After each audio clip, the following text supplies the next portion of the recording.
দর্শক, এই মুহূর্তে রমনা জোনের যে ডিসি মাসুদ আলম, তিনি কিন্তু তার যে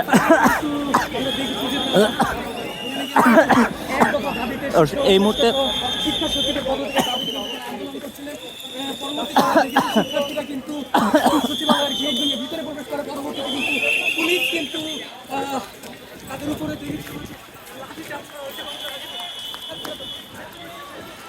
দর্শক দেখছেন সামনের মোড়ে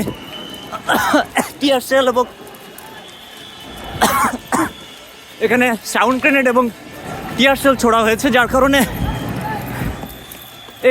এই মুহূর্তে শিক্ষার্থীরা কিন্তু এই মুহূর্তে যে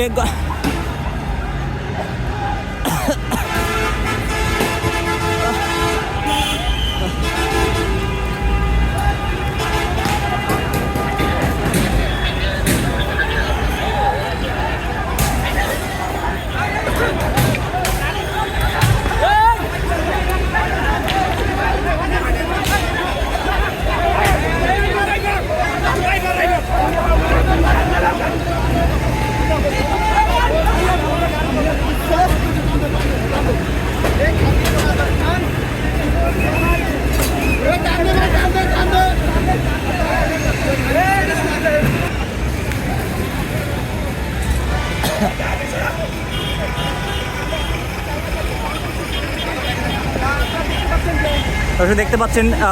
সচিবালয় থেকে কিন্তু অনেকটা দূরেই শিক্ষার্থীদের ছত্রভঙ্গ করার পরে অনেকটা দূরেই তারা অবস্থান করছে এবং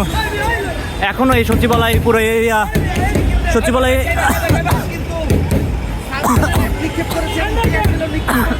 দর্শক, কিছুক্ষণ আগেই বিভিন্ন স্কুল কলেজের শিক্ষার্থীরা এই সচিবালয়ের সামনে অবস্থান করছিল এবং তাদের ছোড়া যে ইট পাটকেল, এতে করে কিন্তু সচিবালয়ের যেই সামনের অংশ, এই সামনের অংশে কিন্তু তারা অনেকটাই ভাঙচুর চালায় এবং সেই ভাঙচুরের দৃশ্য কিন্তু এখন রয়ে গেছে। দর্শক, এই মুহূর্তে এখনও সচিবালয় এলাকা পুরোপুরি থমথমে অবস্থা এবং এই সচিবালয় এলাকায় যতগুলো সরকারি স্থাপনা রয়েছে, যে সকল অফিসগুলো রয়েছে, সেগুলোতে কিন্তু নিরাপত্তা জোরদার করা হয়েছে এবং যে সকল শিক্ষার্থীরা এখানে অবস্থান করছিল, এক পর্যায়ে তাদের সাথে কিন্তু পুলিশের ধাওয়া পাল্টা ধাওয়ার ঘটনা ঘটে এবং এই ঘটনার পরে এখন পুরো সচিবালয় এলাকা কিন্তু থমথমে অবস্থা বিরাজ করছে।